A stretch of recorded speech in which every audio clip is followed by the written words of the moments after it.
Welcome back to the Chattable podcast, where we learn real English in real life and have fun and be proud. Glad to be here. Today, our mission for this episode is really to help you, the listener, shortcut your way to mastering real-world English vocabulary. Yeah, the kind you actually hear native speakers using every day. Exactly. And we're doing this through the inspiring story of American professional snowboarder Maddy Schaffrick. It's an amazing story. It really is. And we're going to use her specific journey to unlock 3 highly dynamic phrases. So we'll show you exactly how native speakers deploy them and, how you can apply them to your own life. Right, because we are going to break down the mechanics behind these 3 powerful English idioms today. Yeah. We'll look at the linguistic history, the fascinating origins of the words, and really emphasize how you can use them in your own conversations. So it's not just about memorizing definitions. Exactly. No textbook reading here. We want to explore how native speakers use these specific combinations of words to articulate complex psychological states and career-defining moments. So let's just jump right in. Let's start with the first phase of Maddy Schaffrick's career, which sets the foundation for our first vocabulary phrase. The early days. Right. We are looking at a teenage sports prodigy. Yeah. When you analyze the early days of a professional snowboarder, especially someone competing in the halfpipe, you really have to consider the sheer physical and psychological realities they are facing. It's immense. You have a teenager dropping into a 22-foot superpipe. Which is basically a massive wall of solid ice. Yeah, launching themselves into the air, spinning multiple times, and, just hoping to land safely. The biomechanics of the sport alone are just staggering. But the psychological weight is often the heavier burden. For sure.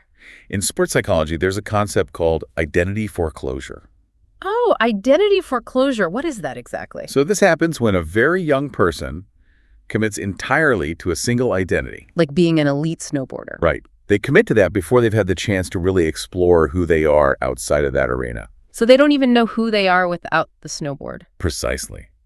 When a teenager is dealing with sponsors, international media, coaches, and just massive expectations, their entire self-worth becomes tied entirely to their podium placement. Man, that level of pressure creates a highly fragile environment. Very fragile. Because if your entire identity is built on winning, any slight falter feels catastrophic. It's not just about missing a landing. Yeah. It is about feeling like you are fundamentally failing as a person. Yeah, it becomes an existential crisis, not just a sports error. Exactly. And that specific environment, that intense, unyielding pressure cooker, created the conditions for Maddy's mental game to deteriorate. Which brings us to the first phrase we are analyzing for this episode. Right.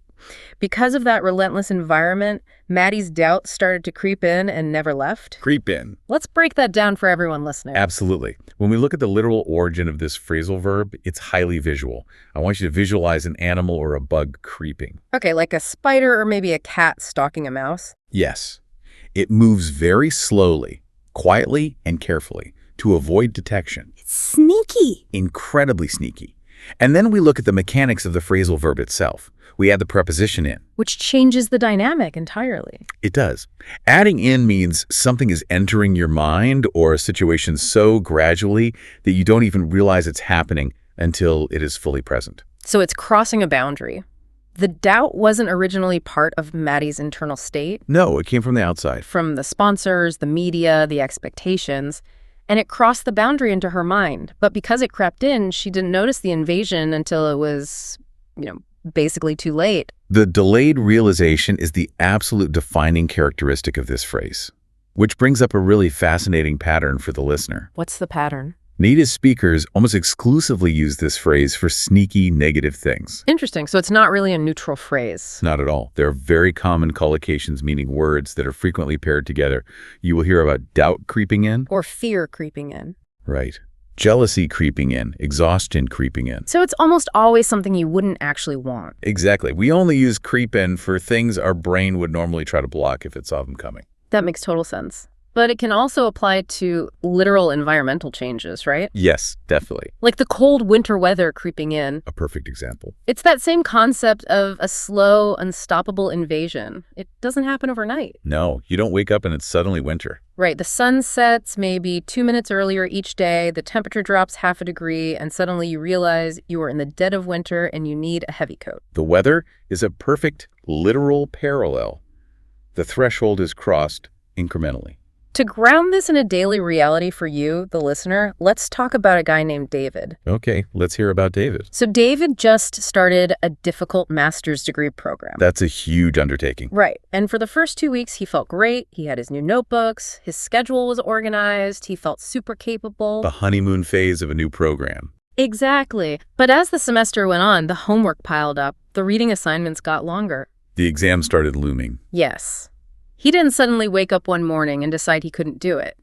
But day by day, as the tasks mounted, the stress started to creep in. It bypassed his initial optimism. Right.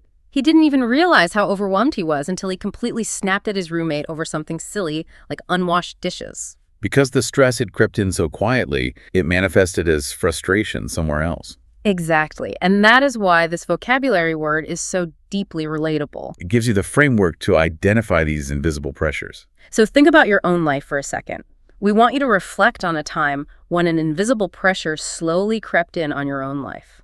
Maybe it was a project at work where the scope kept expanding and resentment started to creep in. Or a friendship where a lack of communication allowed distance to creep in. Recognizing it is the first step to dealing with it. And unfortunately for Maddy Schaffrick, the doubt crept in so deeply that she had to take drastic action. She did. She stepped away from professional snowboarding entirely for a few years. Which brings us to the next section of our episode. Walking away from a professional sports career in your prime is an incredibly difficult decision. Oh, massive. Because of that creeping doubt, she just couldn't compete at her best anymore. The mental block was too big. But stepping back gave her a brand new perspective. During her time away, she took a job on the coaching team for young, up-and-coming athletes. That transition from being the star athlete to being the coach is fascinating. It completely changes how you view the sport. Right, because when you are the athlete, you are trapped inside your own head. You're dealing with your own physical execution. But as a coach, you externalize it. You are standing on the side of the halfpipe watching someone else's biomechanics. You're breaking down their techniques, seeing their flaws objectively. And by doing that, she was inadvertently building a blueprint for her own recovery. She was seeing how doubt affects physical execution from a third-person perspective. Exactly. And that objective distance allowed her to process her own mental blocks without the immediate pressure of competition. Which leads to the major turning point in her story and our second target phrase for this episode. The shift in her mindset. Right. Because of what she learned as a coach, when she finally decided she was ready to return to the sport, she had a totally different approach. She didn't try to passively ignore her negative thoughts anymore. No, because she knew that ignoring them is exactly what allows them to creep in the first place. Instead, Maddy decided to meet her anxiety and her doubts head on. Head on. This is a fantastic phrase. I am so excited to share the literal origin of this one because it's so visceral. It really paints a picture. It comes directly from driving. A head-on collision is a terrifying accident where the front ends of two vehicles crash directly into each other. The metaphorical leap from a physical car crash to a psychological strategy is so powerful here. It really is. So what does the metaphorical meaning look like? Doing something head-on means facing a problem directly and bravely. Without avoiding it. Right, without hiding or dodging. It is the exact opposite of letting something creep in. So if creep in is about slow, evasive movement from the side, Head-on is about immediate, unavoidable frontal collision. you are looking straight through the windshield, hands on the steering wheel, and addressing the issue. You are actively choosing to engage. This phrase is heavily tied to the concept of taking control. Let's outline the practical usage for the listener because there are specific verbs that native speakers almost always use with this phrase. Yes, the verb selection is very important here. This phrase pairs beautifully with strong action verbs. Like meet. You meet a challenge head on. Or face a fear head on. Tackle an issue head on. Or address a problem head on. Yeah. These verbs are muscular. They signal confidence. It makes it perfect for the workplace or for personal relationships. Anywhere you need to navigate a difficult conversation or solve a major problem without beating around the bush. To really solidify this, let's look at a real-life example. Let's talk about a coworker named Julia. Okay, what is Julia dealing with? Julia is managing a huge project, and she realizes her team is going to miss a major deadline. Oh, that is a terrible feeling in the corporate world. The absolute worst. Now, the instinctual response for a lot of people is to hide. Let the excuses creep in. Hope nobody notices until the last minute. Exactly. But instead of hiding the truth, Julia schedules a meeting to tell her boss immediately. She doesn't send a vague email. She initiates a direct conversation. Right. She goes in and says, "We are going to miss the deadline. Here is why, and here is our revised timeline." That is why Julia is a great leader, because she tackles problems head on. She doesn't let the problem define her. Her direct response defines her professionalism. And bosses respect that. Yeah. When you say, "I'm going to tackle this issue head on," you are boldly declaring your intention. So we encourage you, the listener, to think about a challenge you might be dodging right now. Is there a difficult piece of feedback you need to give a partner? Or maybe a financial reality you've been avoiding looking at. Think about how you could use this English phrase to boldly declare your intention. Tell yourself, "I am going to tackle this head on." It literally changes your internal posture. It gives you the psychological momentum to act. And Maddy Schaffrick utilized that exact psychological momentum. By facing her internal doubts head on, she neutralized their power over her. Which paved the way for her physical comeback, bringing us to the final chapter of her Olympic journey. This is where the story gets really incredible. It does. I eagerly want to detail this comeback because Maddy returns to the professional halfpipe circuit at 31 years old. We have to give context to that age in this specific sport. Right. 31 is considered much older in the snowboarding world. It is a discipline entirely dominated by athletes in their late teens and early 20s. The physical toll is just unbelievable. The stress on the knees, lower back. The recovery time after a crash at 31 is significantly longer than when you were 16. Not to mention the sport progressed while she was away. The tricks got harder. But she didn't let any of that stop her. She proved the doubters wrong. She completely defied expectations. She entered the competitions, and her performance was technically flawless. She aced 2 major qualifying rounds. And 2 major competitions with incredibly solid performances, ultimately finishing in second place against a deeply competitive field. Which is an astounding achievement. And by doing this, by putting down those incredible runs, she managed to cement her spot in the upcoming Milan-Cortina Winter Games. Cement. That is our third and final target phrase. To cement her spot. Let's break down the root of this word for the listener. Most people know the noun form of this word. Right, the physical material. Exactly. Cement is the gray powder that construction workers mix with water and sand to create concrete. It starts as a powder, you add liquid, and it becomes this workable mud. But when it dries, it undergoes a chemical change.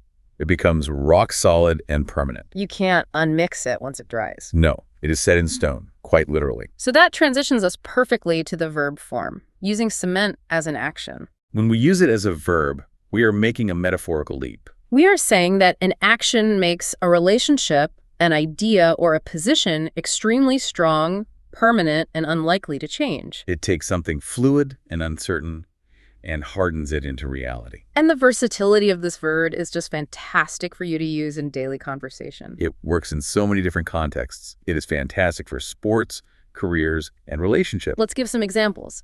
In business, you can cement a deal. Meaning you finally sign the contract after months of fluid negotiations. Right. In your personal life, you can cement a friendship. Say you survive a really tough time together with a friend. That shared experience cements your bond. It makes the friendship unbreakable. And you can also use it to talk about history. You can cement a legacy. Ooh, cementing a legacy. Yeah. That brings up a perfect real-life example to share. Let's talk about the global pop star Taylor Swift. A great parallel to Maddy's story. Exactly. Now, while Taylor Swift was already incredibly famous before this. She was already a massive star. Right. But the massive success of her Eras tour changed her status in music history. The sheer scale of that tour was unprecedented. The economic impact, the cultural dominance. It wasn't just another successful album cycle. The tour completely cemented her legacy as one of the biggest pop stars of all time. The debate about her place in music history is over. It dried up and hardened into concrete reality. Her legacy is permanently set. This ties Maddy's and Taylor's stories together perfectly. How so? It shows how actions, Whether they happen on a snowy half-pipe in freezing temperatures or on a massive, spectacular concert stage, can permanently solidify or cement your standing in the world. You take your potential, you perform the action, and you cement the result. It is a beautiful linguistic tool to describe permanent achievement. It really is. And that actually brings us to the summary of our linguistic and emotional journey today. We covered a lot of ground. We really did. We went from recognizing the subtle, invisible danger of letting doubt and fear creep in. The slow invasion that bypasses our defenses. Right. And then we looked at the courage required to stop running from that fear and the decision to face obstacles head on. The direct confrontation.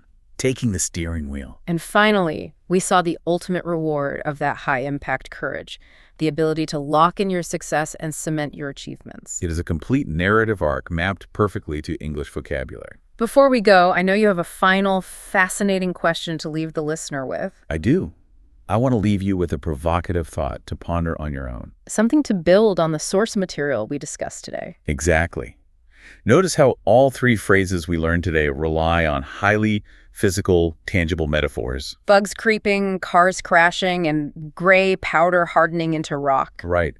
Why do you think the English language relies so heavily on physical objects and violence to describe our internal emotional journeys? That is a fascinating question. We can't touch a problem, and we can't hold a legacy in our hands.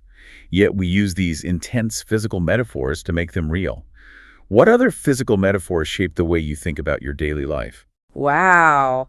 That really makes you think about the architecture of the language we speak every day. It certainly does. Well, thank you so much for breaking all this down with me today. It was a pleasure to explore these phrases. Thank you for having this conversation. And to everyone listening, thank you for joining us on this episode. Keep learning real English, keep facing your challenges head on, and always be proud. See you next time.